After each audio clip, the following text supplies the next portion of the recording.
Isang gabi sa Pilipinas, nagtipon-tipon ang mga tao sa isang abandoned na lugar, tila isang set ng sikat na palabas. Pero hindi ito basta laro, ito ay isang tunay na Squid Game. Ang mga kalahok mula sa iba't ibang sulok ng bansa ay naglalaban para sa premyong milyon-milyong piso.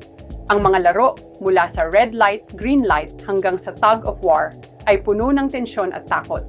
Sa bawat round may mga natatalo at ang mga natirang kalahok ay nagiging mas determinado.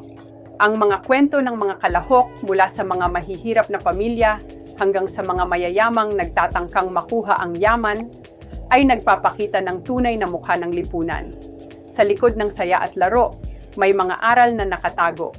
Ang halaga ng pagkakaibigan, tiwala at ang matinding pagnanais na makaalpas sa hirap.